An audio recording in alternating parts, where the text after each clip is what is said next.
Boa tarde a todas. Agradeço o convite. Eu vou falar um pouco da integração combinada mesmo à neurodisfunção, que é um outro caminho de abordagem terapêutica que tem no site do CREFITO. E deixa eu ver onde eu pus. Tem no site do CREFITO, nos livros online que foram publicados esse ano. E esse segmento da aula vai ser sobre esse capítulo. A equipe multiprofissional e interprofissional de saúde é o que mais importa para a qualidade de recuperação da criança, ou do adulto, ou do ser humano. Essa ideia da interdisciplinaridade é o que todo indivíduo que entra para o trabalho de tratamento pensa na inserção do indivíduo na sociedade, preconiza a máxima recuperação. Cada profissional irá contribuir de acordo com sua formação na área de atuação. E essa ideia da interdisciplinaridade é que cada profissional, na sua formação, é importante no grupo da reabilitação. E essa unidade é que a gente tem que resgatar para que todos pensem no paciente e não cada um na sua profissão.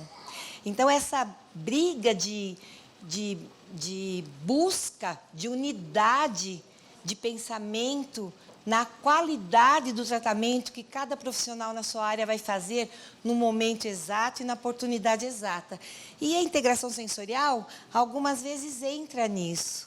E esse conhecimento de desenvolvimento humano nas diversas disfunções e a busca desses novos avanços na reabilitação é papel de todos. A ciência é papel de todos. E a integridade do sistema sensorial é um deles. E é fundamental para o adequado desenvolvimento da função motora.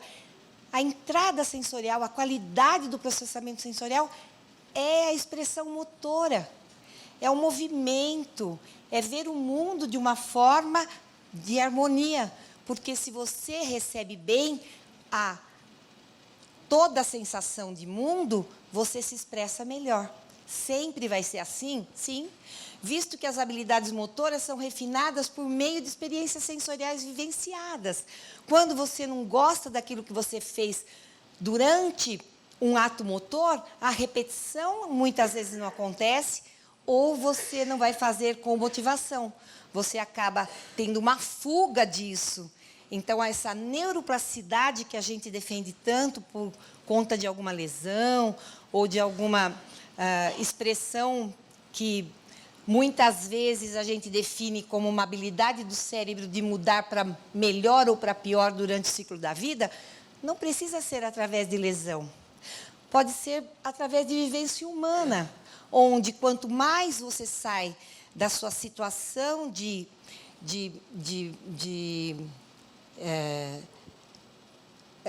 equilíbrio, você acaba ficando sempre para trás, como foi a aula da colega aqui.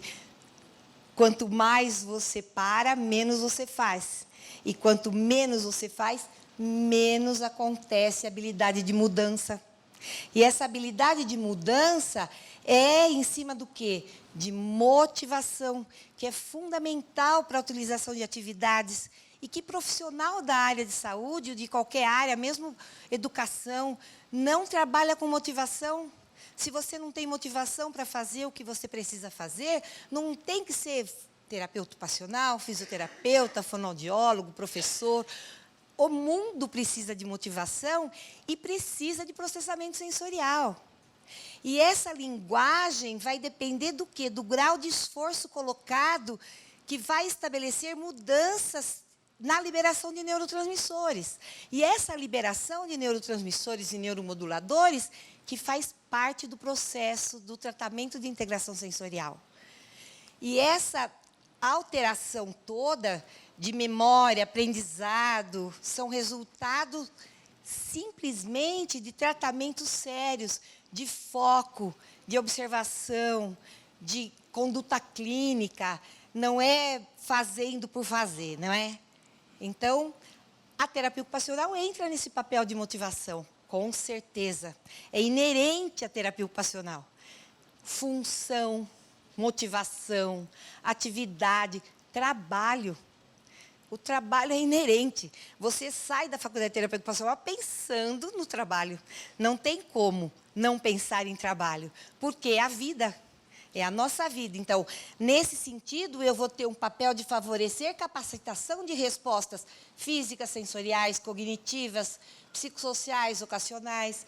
Esses recursos terapêuticos ocupacionais funcionais são variedades de atividades apropriadas para cada situação que o terapeuta ocupacional se coloca para poder motivar aquele paciente.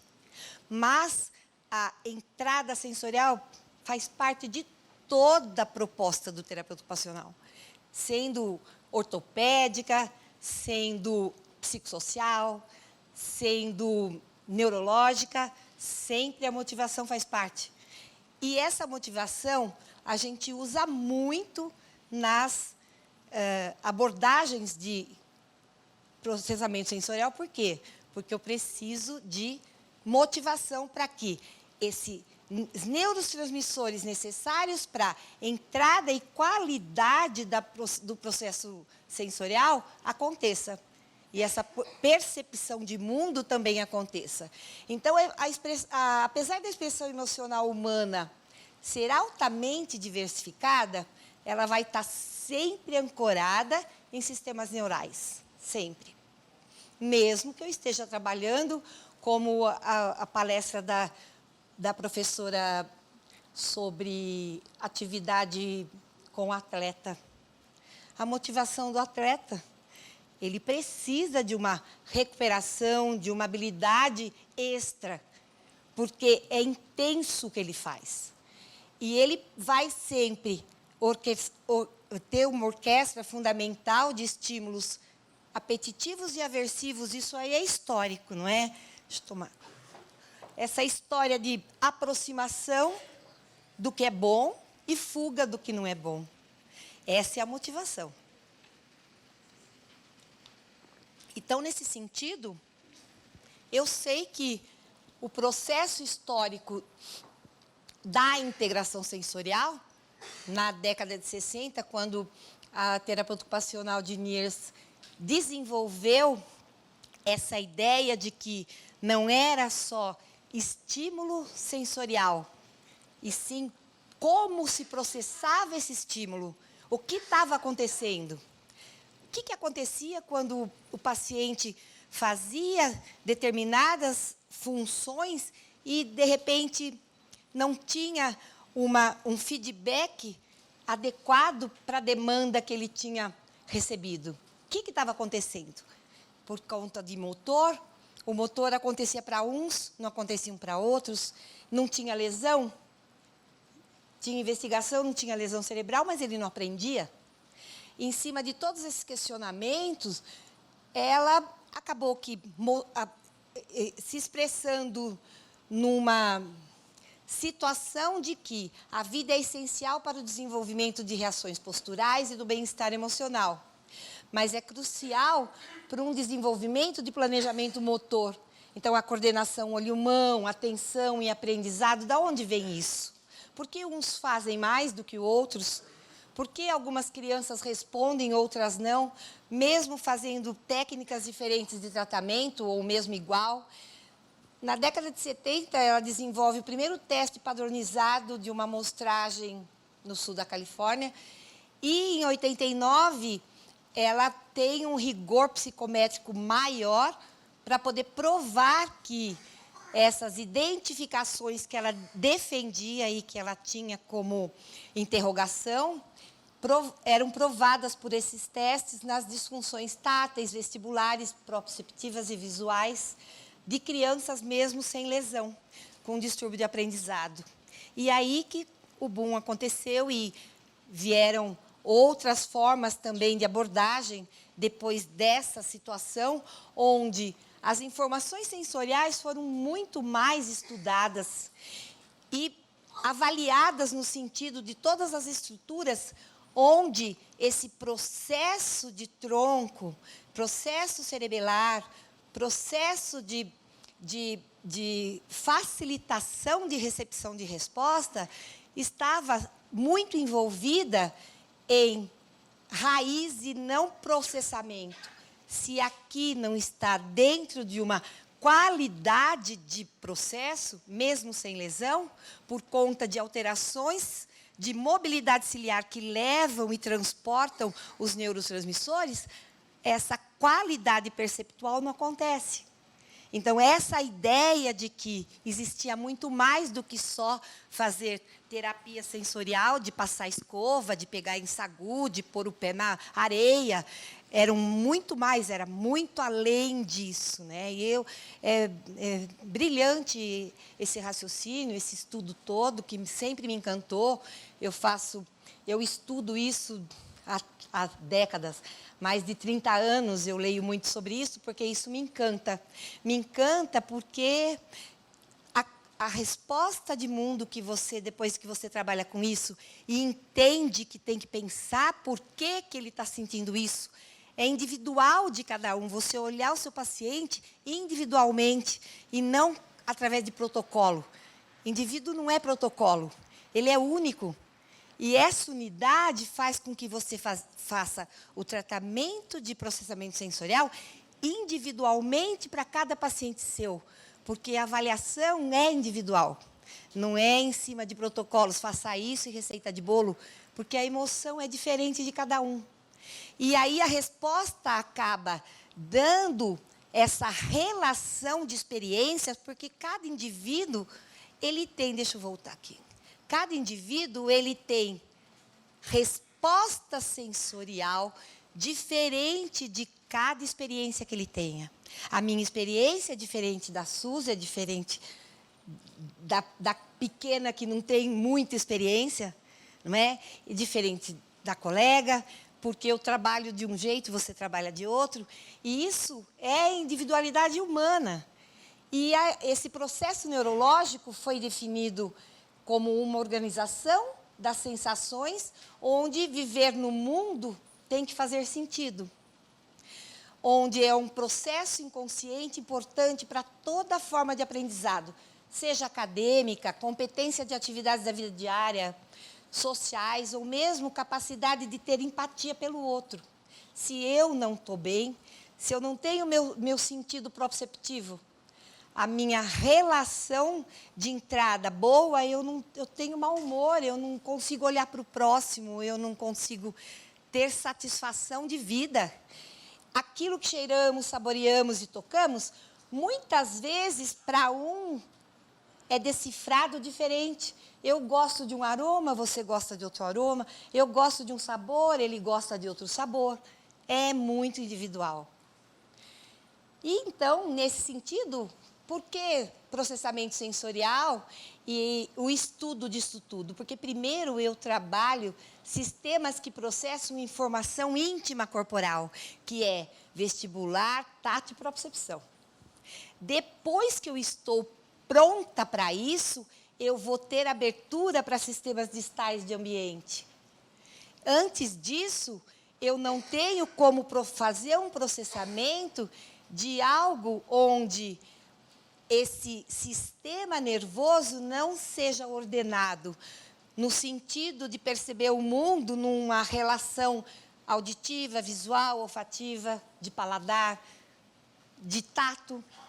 E as nossas percepções inconscientes que vão nos dar um equilíbrio de viver. Esse equilíbrio depende da sensação. Você pode dar um toque aqui na imagem? Não tá rodando? A criança não precisa de estímulo direcionado para aprender sobre sensação. As nossas crianças precisam disso. Elas precisam de abertura. A gente precisa trabalhar fora com essas crianças, não em sala de 4 paredes, fazendo de conta. Eu preciso ter cuidado e ficar com terapias em 4 paredes, mas eu preciso da oportunidade. Quando que o encefalopata consegue fazer isso? Ele não pode se sujar, ele não pode sentar, ele não pode sujar a fralda, porque ele vive de fralda. Então, como é que é o equilíbrio desse encefalopata que não consegue sentir a sombra, o vento, a folha seca, a terra, mesmo a qualidade de movimentação espontânea, textura, passar a mão no corpo, passar a mão no cabelo, passar a mão na sujeira. Ela está uma porquinha aí, não está? Mas ela está vivendo, não é? Então, ela precisa disso. Aí ela vai e muda de espaço. Então, nesse sentido, eu tenho uma teoria onde eu tenho que fazer organizações do uso. Mas a minha necessidade de experiência sensorial é que vai me dar uma adaptação à demanda de ambiente. Se eu não vou ter experiência, se eu não faço aquilo, como é que eu vou ter demanda? Eu não tenho espiral contínua de aprendizado.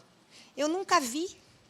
Então, não integração sensorial não é os equipamentos suspensos só. Não é aquela sala linda e colorida.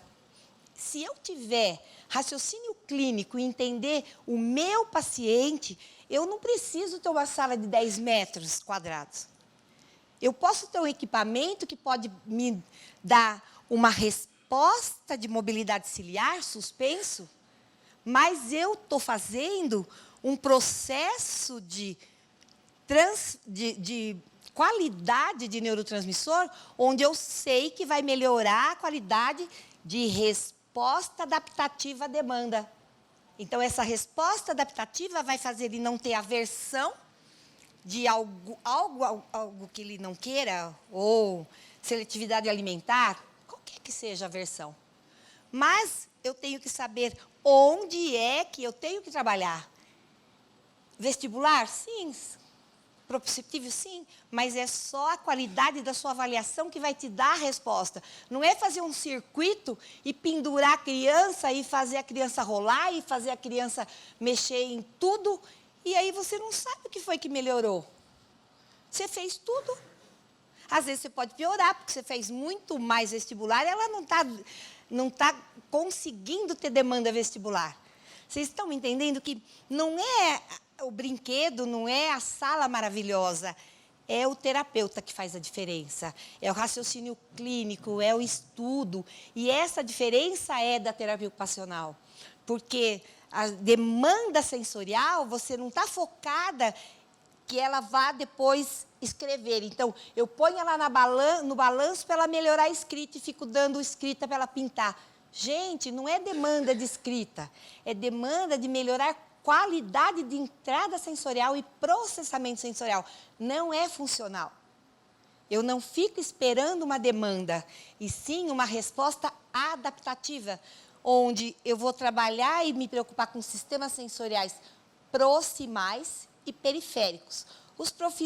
O sistema sensorial proximal nada mais é do que aquilo que o nosso corpo percebe, é interno. Então, eu não preciso de demanda externa para sentir. Eu sinto meus braços, eu sei onde eu estou posicionada, eu sei que eu estou caindo, eu pego e faço resposta de retificação corporal. Os nossos encefaloplatas não fazem nem isso. Ele cai. Eles não têm resposta nem de mundo do corpo dele. E aí, essa demanda necessária para a inclusão escolar, se ele não tem demanda interna.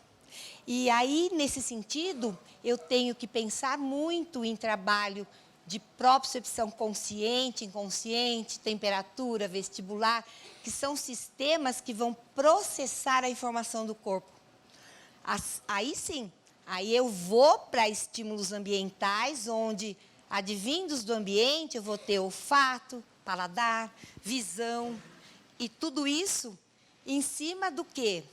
De sistemas como sômato sensorial. Sômato, o que é sômato? Corpo, não é? No latim, o sensação corporal A sensação corporal global é a sensação proximal, onde o somatosensorial vai ter uma resposta tátil, límbica, proprioceptiva, vestibular. Eles são entruncados. Eu não mapeio isso. Eu não mapeio, mas eu sei áreas que eu vou fazer facilitação ou não. E isso é o estudo da teoria de processamento sensorial, que numa aula de meia hora eu não consigo ensinar, mas a gente tem que ir atrás e estudar. Não adianta achar que é parque de diversão uma sala de integração sensorial. Você precisa saber usá-la, porque senão você vai fazer bobagem. Ou não vai acontecer nada.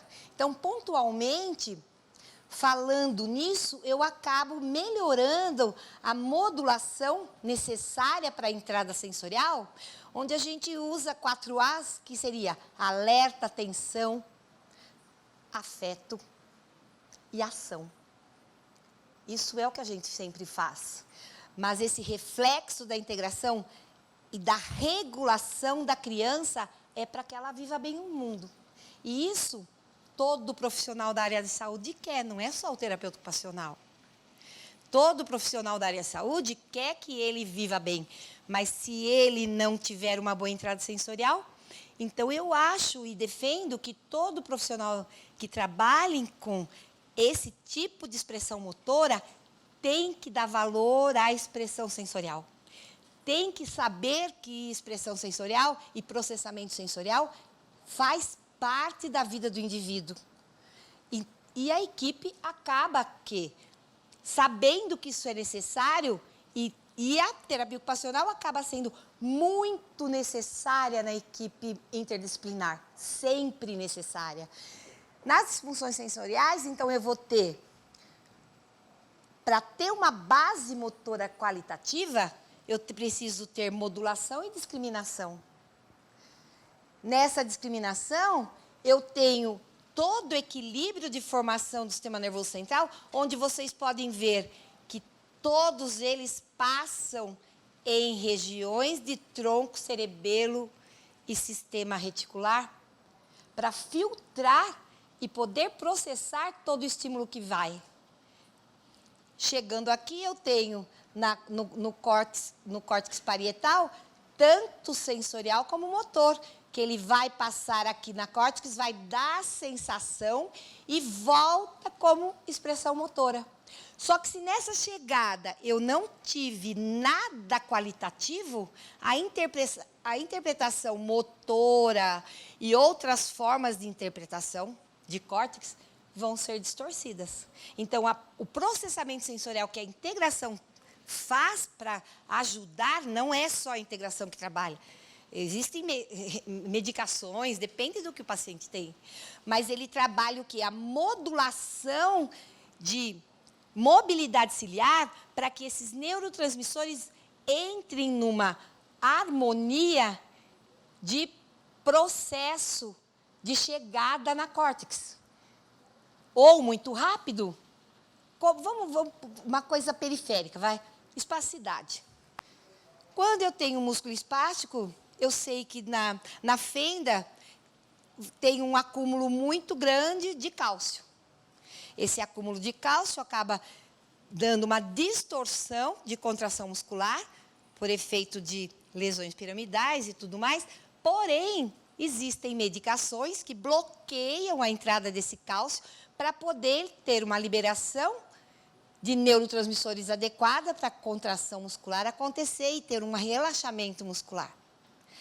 Na integração, a gente trabalha com melhora de mobilidade ciliar, ou, se for muito rápida, que seriam os hiperexcitáveis, ou muito lenta, que seriam as crianças hiporresponsivas, ou as crianças com modulação rápida ou não, né?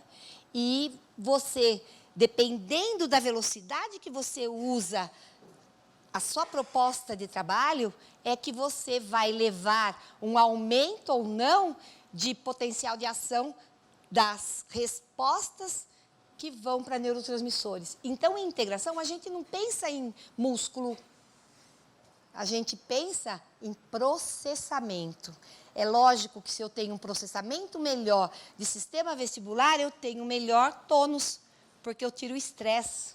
O estresse aumenta tônus.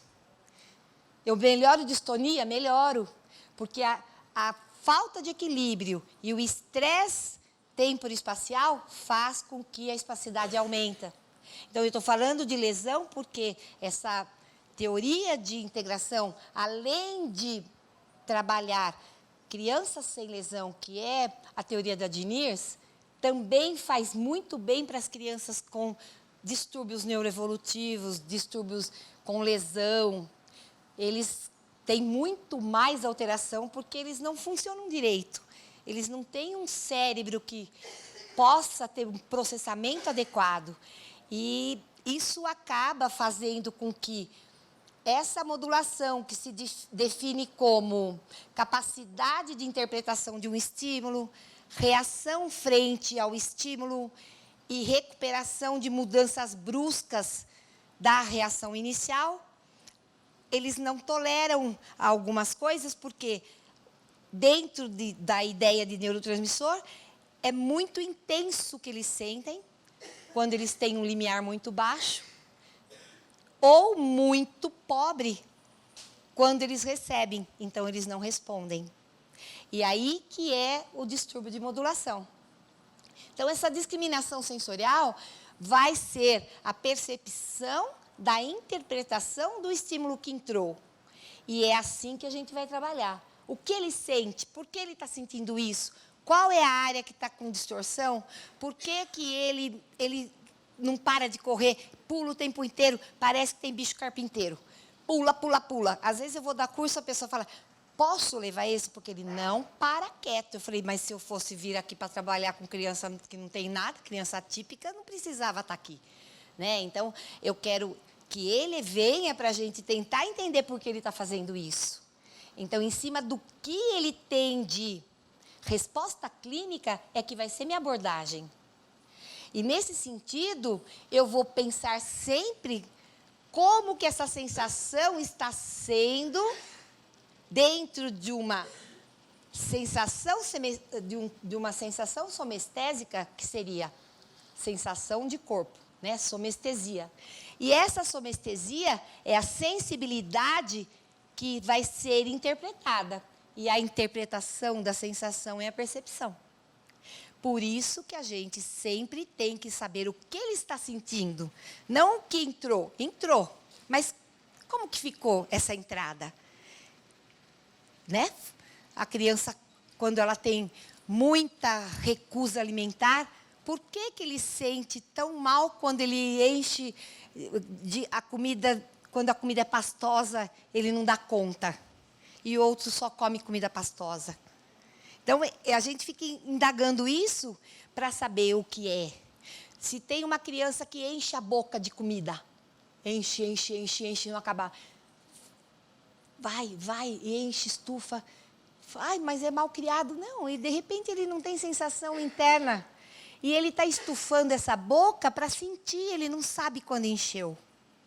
Dá para entender? Porque a gente tem que entender por que está acontecendo. E é individual. É individual. E, nesse sentido, ele acaba atrapalhando o que a gente defende muito como terapeuta ocupacional. Capacidade de sequenciar novos atos motores. Ter organização e executar, que é a definição de praxis. A praxis, ela precisa ter um envolvimento de processos onde eu tenho ideação, onde eu tenho planejamento, que é como fazer, e onde eu tenho execução, projeção da ação propriamente dita. Isso é função, isso é terapia ocupacional. Mas como que eu chego aqui? Se ele não tem uma boa entrada sensorial, eu tenho que intervir de alguma forma. E um desses meios e um desse recurso é integração sensorial. Mas ela não vai curar todo mundo. Isso ela precisa ser avaliado, porque às vezes vai criança que tem tudo sobre processamento sensorial, mas ela precisa de um psicólogo, porque não é de processamento sensorial, né? É comportamental. Então, até essa diferença a gente precisa ter. Então, essa repetição comportamental, às vezes, pode me levar a alguma alteração de processamento, mas eu só vou saber em cima de exames clínicos que esse tipo de ciência nos dá para eu avaliar se precisa ou não precisa. Então, a gente não pode confundir, mas tem coisas que a gente, dentro de teste, percebe. Por exemplo, um dispráxico. O dispráxico a gente tem que ficar atenta, porque muitas vezes a gente acha que a criança tem dificuldade de aprendizado ou não dá conta da demanda de ambiente, mas ele simplesmente não idealiza e não planeja as coisas, ele tem dificuldade de montar isso. E essa é uma avaliação específica, dentro de um atraso de desenvolvimento, de uma falta de habilidade motora, tudo isso sempre em cima de protocolos de avaliação que faz falta aqui no Brasil. Nós não temos hábitos de ter protocolos de avaliação, e sim, sempre história de caso, com avaliações não estruturadas do que você acha, mas não do que o protocolo está dizendo para poder inserir ou não essa criança num tratamento específico. Eu tenho que mensurar em cima de literatura. Eu tenho que mensurar e definir graus de dificuldade sempre em cima de literatura, nunca do que eu estou achando. Porque eu posso achar uma coisa e o colega achar outra. Então, a gente tem que ter uma linguagem única, e essa linguagem única vai ser sempre em cima de protocolos de avaliação. O sistema tátil, que faz parte desse processo de tratamento de processamento sensorial, é um dos mais importantes. A pele humana é a nossa roupa. Ela é contínua, flexível, nos envolve por completo. E ela é um dos órgãos mais sensíveis para receber os estímulos. Lógico, é o toque, é o afago, é o sistema tátil. Mas o sistema tátil, ele tem inúmeras situações onde não é só passar a mão ou pensar em pegar na areia. Ele tem corpúsculos profundos que a gente recomenda começar sempre pelo profundo, onde é pressão profunda, vibração, até chegar no tato, porque se ele tiver aversão a tato, a toque, eu preciso trabalhar o profundo. Eu não posso começar pelo toque.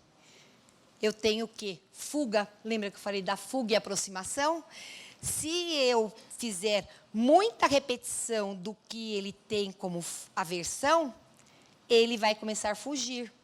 E ele não vai recuperar, porque ele precisa de motivação para querer fazer terapia. Então, eu tenho que saber o que ele gosta, eu não vou fazer o que ele não gosta. E o que ele gosta é pressão profunda no momento. É só o que ele tolera. Abraço apertado, brincadeira de guerra de almofada, jogar ele no colchão de espuma. Isso ele dá conta, mas o toque às vezes não. Então, de tanto fazer essa repetição e ele ter a experiência de uma espiral contínua de que aquilo não precisa fugir, porque é de aproximação, ele começa a ter uma resposta produtiva de mundo. Então, quando você faz uma abordagem errada, você começa a ter os nãos. Então, o toque é uma linguagem que não deve ser esquecida, porque ele é o meio de contato, uma das mais primárias demonstrações de afeto. Mas tem criança que não dá conta disso. A gente beija e aperta a criança antes de pedir se pode. A gente chega na sala de consulta, primeiro dia que a criança está te vendo, você já fala, ai, que lindinho, ai, que... Você não sabe se dá para fazer isso. A gente tem que se preocupar com a entrada sensorial. Aí ele começa a chorar, espernear, você não sabe o que foi. É lógico que ele não queria que você pegasse nele, ele não queria que você apertasse a bochecha. Então, são coisas tão simples da gente observar que não precisa ser terapeuta de integração sensorial para saber, e sim respeitar. Porque a gente recebeu o toque de um estranho, a gente quer que peça licença. E a gente não pede licença para as crianças, a gente faz o que acha que tem que fazer, porque acha que criança tem que obedecer, que criança é passiva, mas a criança não é passiva. do toque, não é passiva de entrada sensorial. E ela fica desesperada. E essa consciência do próprio corpo também faz parte de um sistema de localização das articulações e dos ligamentos, sem uso da visão. Então, eu não preciso de olhar o meu corpo para saber onde eu estou. Só que muitas crianças com lesão, principalmente cerebelar, ela precisa olhar o pé para andar, ela precisa olhar a mão. Só que se ela tiver um distúrbio vestibular também, a visão também não está boa. Aí ela vai olhar a mãozinha, mas ela não interpreta. E aí ela não tem coordenação. E esses sistemas todos, quando estão em desajuste, acaba piorando muito mais a situação de uma lesão cerebral. Não é só controlar a cabeça por fortalecer musculatura. Muitas vezes é experiência que ela não teve. Um exemplo. Quando o bebezinho nasce prematuro, ele nasce antes, por exemplo, de 34 semanas. O bebê prematuro, ele, quando você pega, cai a cabeça, não cai? É fraqueza de... Todo mundo fala, ai, não incorpora a cabeça. Olha que fraqueza cervical que ele tem. E ele teve experiência de enrolamento, de contenção intraútero? Ele nasceu pequenininho, nem teve... Ele tinha espaço no útero para ficar em extensão. Ele não aprendeu enrolamento, porque ele enrola, porque ele não cabe mais dentro do útero. Ele cresceu, então aquela contenção de útero vai fazendo ele ter essa experiência de uma espiral de enrolamento, que ele fica que nem um tatu-bola. E quando ele nasce, o bebê de termo não cai a cabeça. Essa história de cabeça só controla com 4 meses, só quando ele está sentado. Quando você traciona um bebê de termo saudável, ele volta como um tatu-bola, como ele estava intraútero. Então, o resgate da sensação intraútero é a nossa abordagem como terapeuta. Porque eu estou fazendo um resgate de sensação, de experiência de sensação que ele não teve. E como que eu vou ter uma expressão motora de uma sensação que eu não tive? Eu não sei. Aí pega pela mão e fica sacudindo a cabeça de uma criança que não sabe nem por que ela precisa controlar a cabeça, porque ela não sabe nem se enrolar, ela só aprendeu a extensão. Dá para vocês entenderem o quanto a gente faz coisa errada? Porque a gente não raciocina em cima de história, em cima de relação de sensação, em cima de percepção de mundo, em cima de experiência de tudo. Então, essa sensação proprioceptiva faz parte desse aprendizado mesmo intraútero. Sim, a percepção começa intraútero, é a história de vida da criança. Eu preciso, dentro da minha história, tentar ver como foi a gestação dessa mãe, como foi o nascimento desse bebê. Faz parte do quê?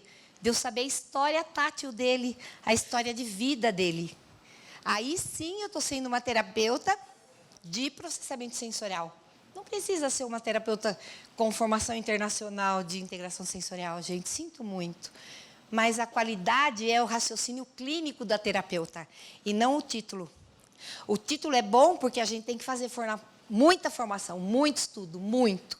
Mas eu conheço tanta gente que tem título e não é terapeuta. Né? Não consegue dar conta desse olhar. E esse olhar é arte. A arte de ser terapeuta não tem nenhuma proficiência técnica que vai passar para a gente.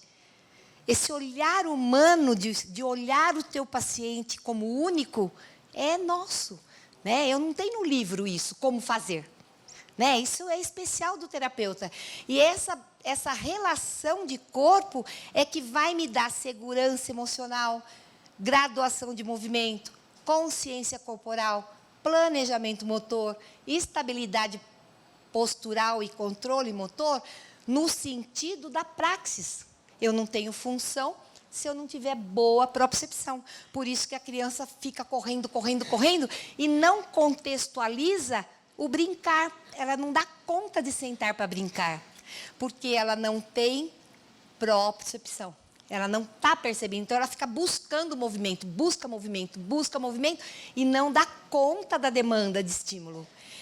E não precisamos pensar para mudar de postura. Isso é automático. E quem tem alteração precisa pensar. Nesse sentido, eu vou também pensar, então, no sistema vestibular, porque ele faz parte desse desenvolvimento de registro, de equilíbrio, de força da gravidade, de coordenação de movimento de cabeça e olho, utilizar ambos os lados do corpo, segurança física e emocional. Quando a criança é muito básica, você pede para ela deitar em cima de um cavalo, alguma coisa, o que ela faz? Ela se pendura. Por quê? Ela é tão primitiva que ela está no plano sagital ainda. Ela não pensa em lateralização, que é a evolução de planos de desenvolvimento. Na própria avaliação de processamento sensorial, a gente começa já a observar a deficiência motora, porque ela fica primitiva do ponto de vista motor, por não processar uma evolução sensorial. E aí o atraso motor acontece. No processamento desses impulsos vestibulares, os músculos e articulações vão permitir com que essa associação do vestibular e do proprioceptivo aconteça uma qualidade de expressão motora na ação da gravidade, no balanço, na marcha, na qualidade de função motora. Os sistemas, então, de avaliação que eu estava falando, é onde a terapeuta ocupacional é habilitada para isso, principalmente quando é mais específico, como alguns que a gente faz curso específico, o CIPT, né? Perfil 2, ou perfil 1, ou SPM. E o CIPT, ele que é o mais completo, que foi o primeiro a ser desenvolvido. Ele tem 44 testes em um só. Então, ele te dá uma definição muito completa. Dentro disso, eu vou ter integração sensorial em várias abordagens. Na suspensão, no enrolamento, na propriocepção, no bebê, na sensação de enrolamento. Isso aqui é a sensação de enrolamento que você orienta a família. Fazer o enrolamento no berço para ele ter resgate da sensação intraútero. Isso aqui é a sensação de não poder pôr o pé no chão, e a criança que tem medo e tem alteração vestibular, ela não tolera tirar o pé do chão. Ela não tolera nada que faça ela ter insegurança, e ela aumenta tônus, ela tem muita alteração. Então, às vezes, eu chego em algumas salas de integração que os brinquedos estão lá em cima. Aí, o terapeuta que enfia a criança dentro do brinquedo. E aí, ele sai durinho do brinquedo, né? Porque ele tem medo. Ele tem medo de altura. Então, o brinquedo tem que ser, no máximo, 30 centímetros do chão, onde ele dá conta da demanda adaptativa. O X da questão é você trabalhar a criança a dar conta da demanda. Ah, mas ele não consegue balançar, eu quero ensinar ele a balançar. Ele não quer balançar. Você vai pôr o balanço no chão, ele vai subir no balanço, sair do balanço, subir no balanço, no chão, sem movimento. Ele só vai ter movimento quando ele der conta da demanda do movimento em cima de outras terapias que você pode fazer, demanda de movimento no chão. Quando ele estiver pronto, ele vai para o balanço sozinho. Ele faz a resposta adaptativa dele, orientado pelo terapeuta. E não o terapeuta carregar no colo e colocar em cima de equipamentos que ele não dá conta da demanda. Você faz regressão. Você não melhora esse processamento de informações, de tratamentos nas disfunções, principalmente, nessas falhas. Essa expressão motora sempre vai ser dependente de uma qualidade de processamento que o terapeuta fez. E nisso, e aí eu posso usar equipamentos como lycra, rampa, plataforma, parede de escalada, ecológica, que é o que mais se faz hoje em dia. Sai da sala de quatro paredes e vai para o parque. Leva essa criança para experimentar o mundo. Vento, folha, balanço, chão, areia, pessoas, gente, outras crianças, principalmente os encefalopatas, né? Clínica, escola, orientação escolar, é uma riqueza que dá para a gente fazer com uma abordagem intensa. Então, esses princípios de intervenção baseada na Diniers, ela tem os princípios onde a qualificação do terapeuta ocupacional é porque nessa intervenção baseada na técnica da Diniers, é para que você tenha uma condição de trabalho específico de um terapeuta bem treinado. Então, existem várias formas de entendimento como carro-chefe de integração sensorial, onde você tem que trabalhar planejamento de capacidades e tarefas, integração de resposta adaptativa somatosensorial e motora, significado do ambiente do seu corpo, ambiente seguro e equipamento seguro, capaz de dar sensação segura vestibular, sensações proprioceptivas de detecção de movimento, sensações táteis, tudo isso é abordagem que a gente tem que fazer em toda a sala de integração sensorial. E tudo a gente tem que saber por que está fazendo, para que eu crie uma oportunidade de uma resposta da criança, não eu fazer por ela. Na integração, a gente não faz por ela, a gente estimula a fazer. A gente estimula ela a buscar numa motivação intrínseca de se envolver na brincadeira. E a brincadeira na integração é sempre dentro de uma avaliação lúdica que você faz, onde ela saiba o que ela está fazendo, mesmo que seja uma criança de 3, 4 anos com cognitivo de 0 a 1. Eu vou dar resposta adaptativa para ela com coisas que ela saiba fazer, para depois eu dificultar. Ela tem que ter primeiro a motivação do sucesso. Depois que ela teve o sucesso, ela vai se engajar no equipamento, porque ela vai buscar aquilo no movimento, mas aquilo que a tarefa ela consiga realizar. Quando eu fiz essa resposta adaptativa de equipamento para melhorar a mobilidade ciliar, e melhorar função de neurotransmissores, eu posso sair do balanço e dar atividades funcionais dentro de um aprendizado diferenciado. Então, esse ritmo a gente vai fazendo dentro de um contexto de programação específica. Tá bom?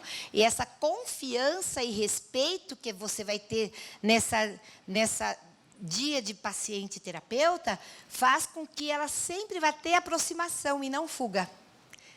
Essa aproximação é respeito que você está dando, porque você está dando oportunidade de aprendizado, mas em cima do que ela dá conta, da demanda que ela pode te responder. E essa recompensa toda, e esse trabalho que Diniers fez, foi baseado em estudos e em evidências e princípios de neurobiologia e neuropsicologia e pesquisa terapêutica importante. A gente tem tudo isso, mas, vendo que isso tudo dá certo, outras abordagens terapêuticas também começaram a usar essas abordagens de Por quê? Porque esses tratamentos dão conta de fazer uma abordagem de processamento sensorial. Tanto Pediasult, como Bobat, como Terasult, como Adele, como outras formas de abordagem de protocolo. E isso é um tratamento que não necessariamente envolve uma organização de movimento de corpo inteiro, mas a gente daí vai pensar em planejamento motor, diferente de outras abordagens, que é muito mais cognitivo, né? Porque a criança não tem lesão. Mas quando a criança tem lesão, eu tenho que pensar em plano de movimento, eu tenho que saber como que é biomecanicamente. Eu não posso pôr a criança torta num aparelho só porque ela precisa ter movimento vestibular. Porque essa repetição errada também vai dar alteração. Então, eu tenho que ter muito mais cuidado quando a criança não faz sozinha a resposta adaptativa, que é a criança com lesão. E, nesse sentido, eu combino o tratamento onde a criança, mesmo com alguma alteração, no caso dele cerebelar, ele tem a confiança de que ele não vai cair, ele tem a confiança que eu esteja melhorando a qualidade motora. Mas eu só tenho um processo de melhora da qualidade motora quando, nas encefalopatias, eu tenha cuidado de melhorar situações emocionais atípicas para não ter desajuste sensorial, que seria aumento de tônus, aumento de tremor, com manuseios errados. É muito sério, gente. A intervenção que tratam problemas funcionais em desordens de execução motora, elas consideram que o processamento sensorial é muito mais limitado, muito mais limitado. E esse aumento de processamento, então, combinado às outras abordagens de protocolos de tratamento, a base dela é a melhora do desempenho ocupacional sempre. É o mesmo das outras terapias. Mas o cuidado é diferente, porque a resposta adaptativa, o terapeuta que está manuseando sempre tem que melhorar as aferências para uma melhor habilidade funcional. Sendo que a criança que não tem lesão e só atraso de desempenho escolar, a função motora está íntegra. Ele tem capacidade motora. E essa incapacidade motora faz com que a gente use outras rotinas de abordagem, como posicionamento de calça com sling e outras roupas proprioceptivas, ou roupas que melhoram fortalecimento muscular. Enfim, situações como contenções com spider, para que ele não tenha medo e consiga ter resposta, mas ele está suspenso. Está suspenso, mas ele tem uma lesão de cerebelo. Eu preciso dar mais contenção do que uma criança que não tenha lesão. Então, esses cuidados e estratégias para reduzir medo, ansiedade, atividades de movimentos aumentando gradativamente, respeitar sempre a criança e sempre próxima ao chão, sempre tocando o solo. São crianças especiais no sentido de lesão do sistema nervoso central. Combinar abordagens é importante, onde a gente consegue fazer abordagens da necessidade específica de cada um, enfoque sempre com uma saída de resposta motora do mais funcional possível. E o ambiente de tratamento sempre vai ter o corpo do terapeuta aproximado dele, mas não fazendo por ele. Ele tem que sentir que ele está conseguindo fazer de alguma forma, mesmo sendo um GMFCS 5, né, uma incapacidade motora grande. Ele precisa, para que ele tenha a resposta adaptativa, finalizar sempre. Quando a gente faz um trabalho funcional, você não fala assim, a criança sempre tem que finalizar. Se o terapeuta quer ajudar, ele ajuda no começo, mas o final ele que tem que fazer. Porque senão ele não sabe que ele concluiu. Você fez por ele, mesmo que ele tenha feito o início. Essa inversão é a mesma coisa aqui. Eu ajudo ele a subir, mas na hora de descer ele tem que tomar uma rédea e fazer. Porque ele tem que sentir que ele fez alguma coisa. E é sempre na finalização. Então, concluindo, ao longo desses anos, da década de 70 até os dias de hoje, muitos estudos têm sobre isso. Muitos autores. E que apresenta diversas nomenclaturas de novos modelos de atuação combinando as técnicas de processamento sensorial. E no Brasil, o nosso desafio atual é manter o maior fidelidade da técnica de Diniers, que é a terapia ocupacional criadora disso tudo. Mas a combinação da terapia de processamento sensorial com outras técnicas faz parte de um mundo da equipe de reabilitação. Usar o raciocínio da interpretação sensorial para que, na sua atuação, você facilite a resposta do seu paciente. Deu para entender? Que a gente tem 2 tipos de raciocínio nesse sentido. Então, não é porque a fono está usando algum recurso de processamento sensorial, no sentido de integração, para melhorar uma linguagem, que ela está fazendo o tratamento típico de integração sensorial, que é, no Brasil, da terapeuta ocupacional.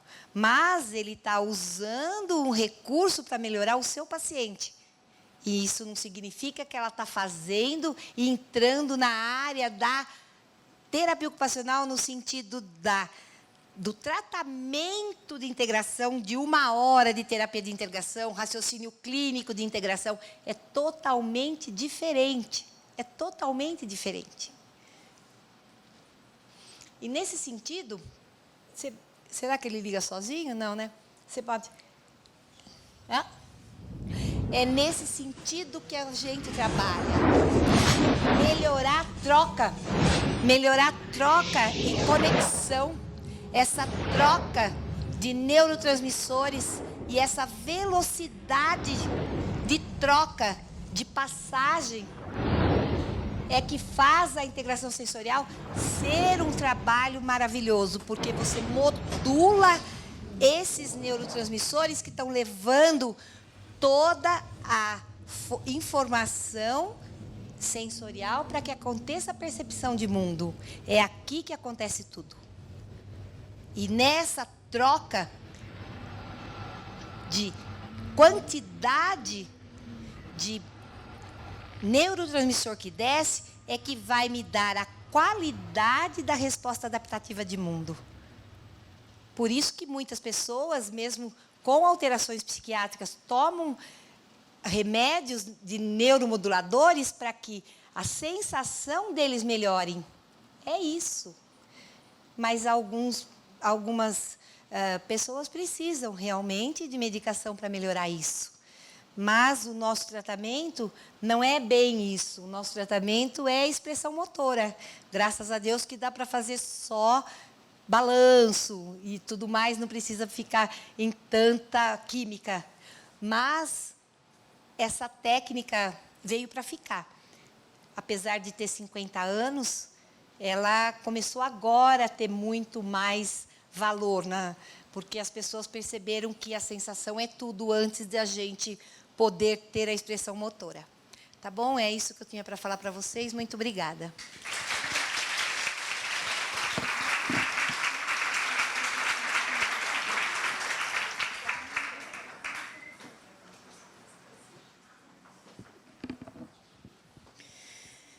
Muito obrigada, doutora Sandra, pela excelente palestra, né, abrilhantando nosso evento com tanta sabedoria e principalmente experiência, né? O que ela traz com certeza não está em livros, e sim na prática clínica e diária dela. Bom, eu gostaria de avisar que o novo livro da doutora Elcenir está sendo lançado na área de exposição do Espaço das Associações. Eu gostaria de convidá-los a participar. E temos agora alguns minutos que eu gostaria de abrir para perguntas antes do café. O nosso café é às 16h10. Então, poderíamos aí ter uns 10 minutinhos para perguntas, abrir para perguntas. Em especial para a doutora Sandra, porque penso que a doutora Caroline deva ter ido. Alguma pergunta? Colegas da minha idade, porque os héteros estão com vergonha de perguntar. Não? Estou à disposição. Pode falar. Não, aqui. vergonha. Eu queria fazer para a Sandra. Eu trabalho no centro de reabilitação, no INREA, na rede Luci Montoro. E aí a gente acaba tendo bastante paciente assim, com sequelas neurológicas, eu vejo assim, muito a necessidade do trabalho da integração sensorial com o adulto. E como que está isso? Como que... Então, né? Eu não tenho experiência com adulto, mas eu tô com um pouco de coceira de pensar em trabalhar com idoso. Porque se eu pensar na resposta de retrocesso neurológico e de processamento do idoso por conta de inúmeros fatores, né? Será que se eu fizer um processamento melhor e motivar isso com terapias especializadas no idoso de processamento sensorial, eu não melhoro essa qualidade de neurotransmissores para que ele mantenha mais equilíbrio, que ele tenha mais vontade de viver, porque aí esse processo mórbido fica mais numa categoria, né? Vamos pôr 80, 90 anos para cima, que já começa a ter mais problemas, né? Sim. Porque tem muito inativo, porque toda aquela idosa como eu, por exemplo, que não paro quieta, que vivo viajando, que estudo demais e que tem contato com vocês jovens, é muito diferente do que aquele que aqui no Brasil, principalmente as mulheres, elas não trabalham, nessa geração elas ficam muito em casa, aí começa a ficar mais na televisão e não faz mais nada, e as pessoas, os filhos não deixam a gente fazer também, porque acha que você não sabe mais nada, né? Vocês jovens sabem disso. Ah, mãe, para com isso, ou senão a mãe fica pondo o dedo no computador errado, fala, ó, o dedinho nervoso que tirou tudo de configuração. E é mais ou menos esse respeito que tem que ter para que a gente consiga melhorar a qualidade do idoso para os filhos pararem de nos perturbar tanto, né? Mas também, se você pensar no idoso, que nem a gente cada vez mais está tendo idoso. Sim, né? É a população e a gente também envelhecendo, também com outro perfil de adoecimento, e, ao mesmo tempo, a questão funcional, muitas vezes, já vem muito alterada, mesmo já vem antes de uma lesão, antes de um AVC, ele já está com essas perdas, e muitas vezes a equipe acaba, mas isso é característico do idoso, então assim vale mesmo. A pena. A resposta faz parte da evolução, faz parte da vida. Poxa, gente, nós somos terapeutas, a gente tem que lutar para que essa morbidade não aconteça, né? Estímulo-resposta. Então, será que a gente não consegue melhorar isso? É lógico que consegue. E eu não tenho experiência nisso ainda, porque o que eu estou fazendo, como eu sou instrutora do Pediasult, eu uso muito Spider, que são os elásticos, nos idosos. Porque eu melhoro o equilíbrio dele, então eu melhoro a motivação de fazer. Porque ele sabe que ele não vai cair porque ele está preso na gaiola. Sim. Né? Então, de tanto ele repetir isso, depois eu vou diminuindo a quantidade de sustentação e ele acaba fazendo melhor o ato motor. Então, se ele nisso está melhor, por que na integração eu acho que eu vou conseguir muito mais do que isso? Né? Mas eu não tenho experiência, eu só trato de criança. Eu estou trazendo isso porque está aparecendo também bastante caso de adulto que tem uma questão mais proprioceptiva,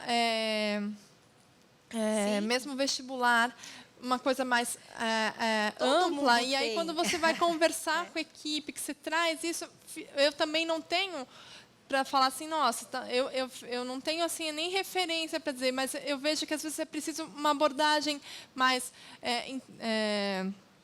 sensorial, para ele chegar na questão motora que a equipe está querendo. Ou que até, por exemplo, eu estou com um paciente que ele já tem um outro perfil, ele vem com uma questão, ele é um paciente particular dentro da instituição, ele sabe o que ele quer andar, e ele tem uma marcha com muita dificuldade, mas ele tem uma questão proprioceptiva muito importante. É isso que eu ia falar para você. E fica investido em sempre que você tiver dúvida de abordagem, você não faça vestibular, você só faz propriocepção. Se você não fez nenhum protocolo de resposta para saber o que ele tem, a propriocepção sempre vai estar em primeiro, é o carro-chefe, tátil e proprioceptivo. Então, esses trabalhos de psicomotricidade, de vendar o olho, eu não tenho propriocepção sem uso do olhar.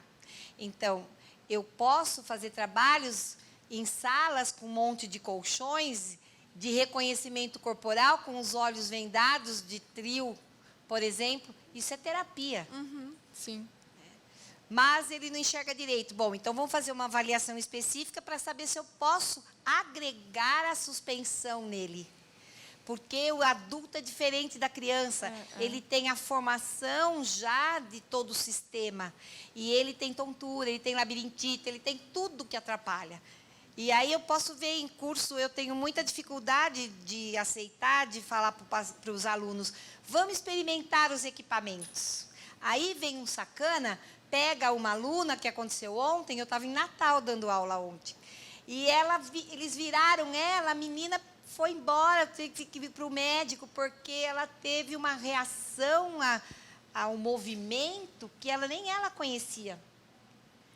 Porque é adulto. Então, eu tenho muito cuidado de estimular vestibular em adulto.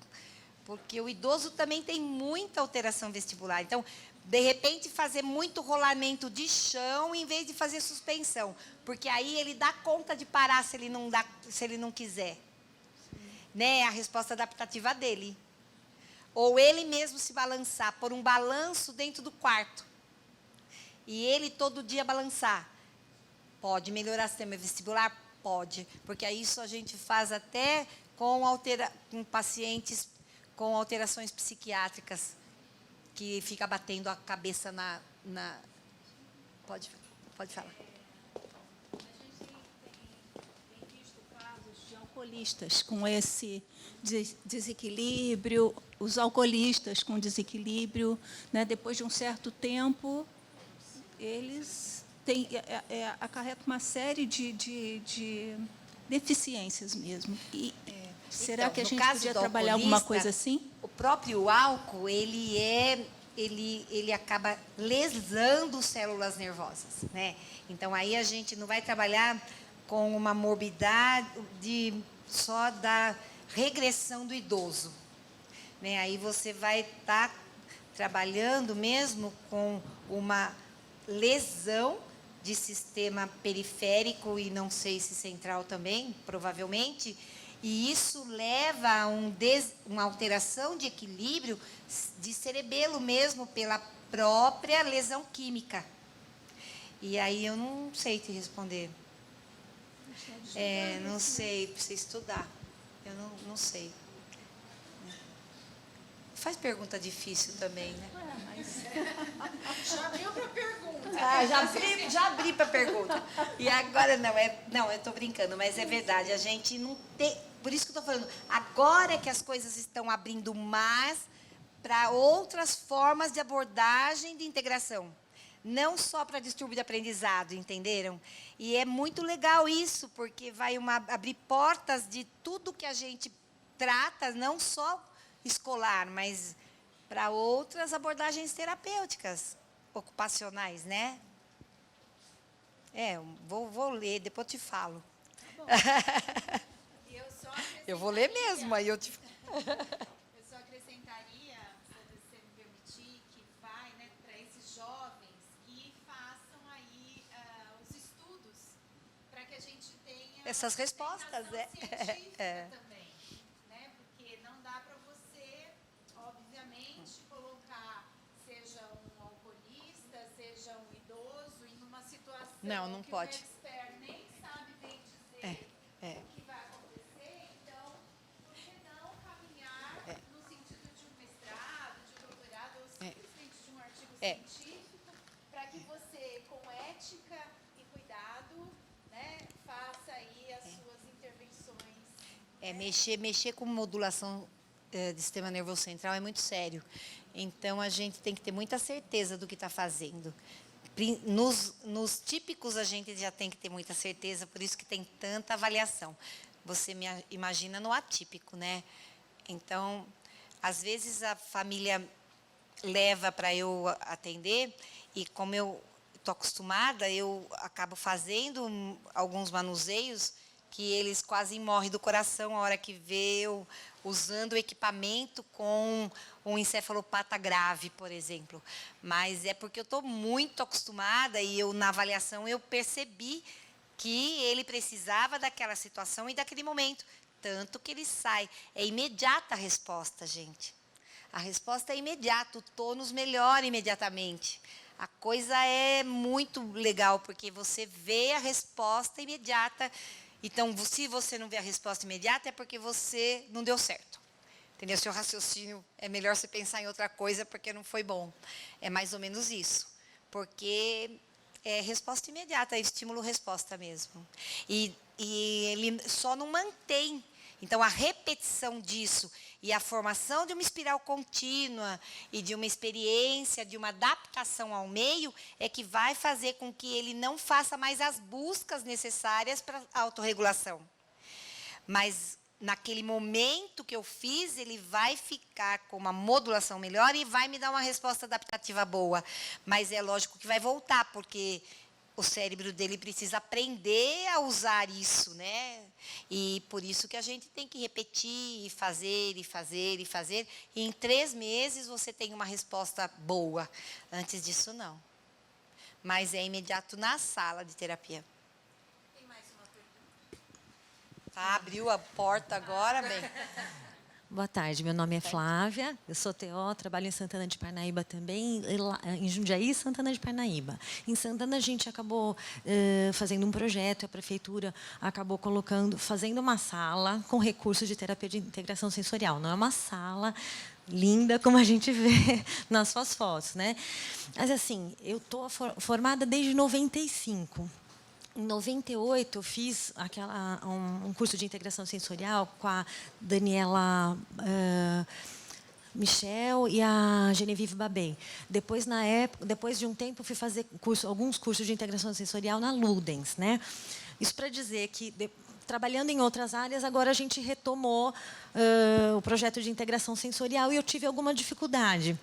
Porque, por exemplo, o perfil sensorial, o INIDAM, na hora que você vai fazer aquele questionário todo com os pais, no SUS, a gente tem muita dificuldade de chegar até o final, né? Eu penso nisso. Por causa do volume de pacientes, a gente atende várias patologias e, assim, e as questões de disfunção sensorial acabam vindo bastante para a gente, né? Então, assim, existem formas da gente fazer avaliação do perfil sensorial sem precisar usar esse perfil sensorial. Eu aprendi quando eu trabalhei na ACD também, na época. E é muito extenso, né, da UNIDAM. Tem alguma coisa? Oi? Não é extenso. É rapidez à medida que você vai repetindo. A gente também precisa ter espiral contínua. Quanto mais você repetir e fazer, mais rápida você vai ser. Então, tem que começar. E eu acho que ele é extenso porque ele é difícil de você explicar para a família, assim, isso está querendo dizer isso, isso, isso. E parece que são situações um pouco diferentes da nossa prática no Brasil. Assim, eu penso que se tem alguma coisa um pouco mais próxima da nossa realidade, assim, pela população que a gente atende mesmo, eu sei que talvez sua experiência seja mais do público particular, mas, assim, eu não sei, tem um pouco de diferença então, vou te explicar. Na prática. Eu trabalhei 30 anos no SUS, né, na Faculdade de Medicina de Botucatu. Eu fui chefe do serviço lá da reabilitação física por 10 anos. E a minha demanda era muito grande. Mas, às vezes, a gente orienta, olha, dá para a mãe responder o questionário, porque isso é a mãe que tem que responder, você não pode pôr pitaco. É o que a mãe sente da criança. Só que eu comecei a perceber que era muito diferente do que eu via, mesmo que eu não quisesse dar pitaco.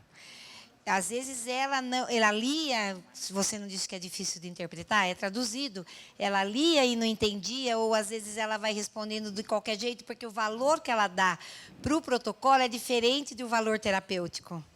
E aí, essa relação de você sentar do lado da mãe é muito importante para a mãe, porque a família está doente. junto com o filho. Só de você sentar, olhar no olhar dela e fazer perguntas, você tem que treinar a resumir para não ter que ficar explicando muito. Então, aquilo é traduzido. Então, você tem que fazer uma tradução sua, para quando você pergunte, que significa a mesma coisa que aquilo lá, seja mais rápida.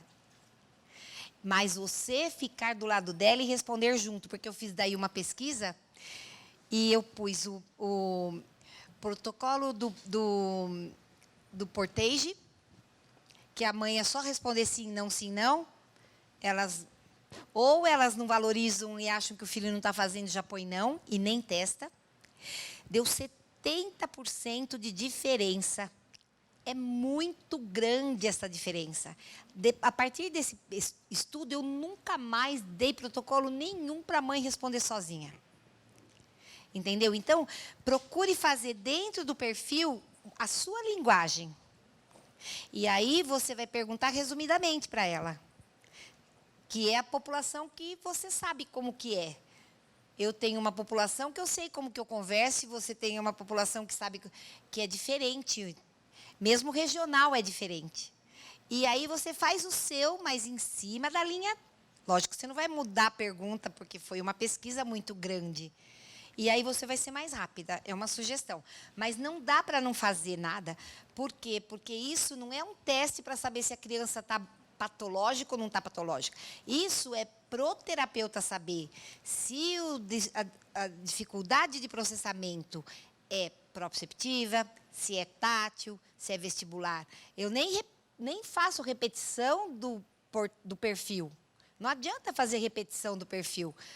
A repetição do perfil não tem. Por quê? Porque você, como terapeuta, precisa saber qual é aquele processamento para começar o tratamento. Só, ponto. Não é para a mãe saber se o filho está doente ou não está doente. Mas, muitas vezes, lembra que eu falei que a criança, às vezes, precisa ir para o psicólogo, não para o terapeuta ocupacional? E a equipe é tudo? Porque ela está precisando, primeiro, de condutas diferentes, por conta de comportamento, que exacerba o erro de processamento. E aí eu não vou dar conta de fazer determinadas situações se eu não estiver do lado da psicóloga. Porque eu não sei fazer abordagem, eu não sou psicóloga. Por isso que eu falo que dá para a gente ter uma equipe, porque cada um sabe o que faz na sua área. Ninguém vai invadir a área de ninguém quando é bem consciente, tem um perfil profissional e gosta do que está fazendo, né? E não precisamos ter problema com isso. Eu não tenho problema nenhum com isso. Né? Qualquer terapeuta pode assistir minha terapia, que eu não me incomodo nunca. Não precisa ser só terapeuta ocupacional. Pode sentar do meu lado à vontade. Não tenho problema nenhum com isso. Porque cada um tem o seu perfil, né? Até os terapeutas, né? Então, eu acho que você deve continuar fazendo. Não adianta querer mudar. Não adianta ter fuga. Você entendeu? Não adianta ter fuga. Você pode enfrentar o problema. Usa do teu jeito. Você faz o seu jeito. Tá?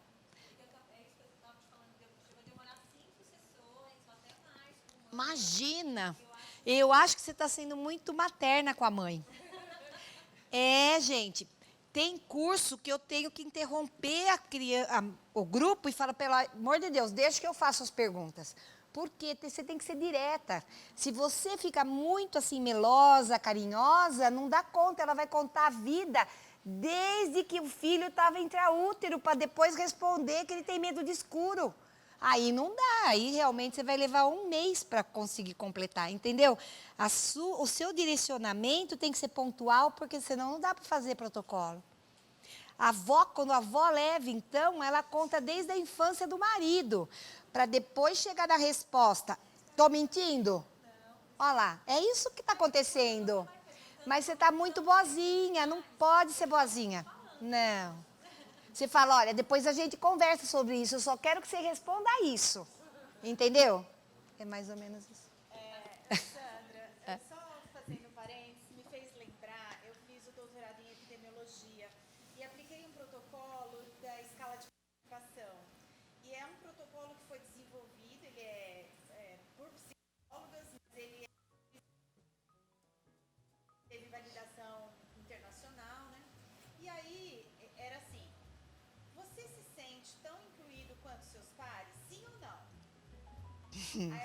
É muito difícil essa pergunta. Aí você falava assim, sim ou não?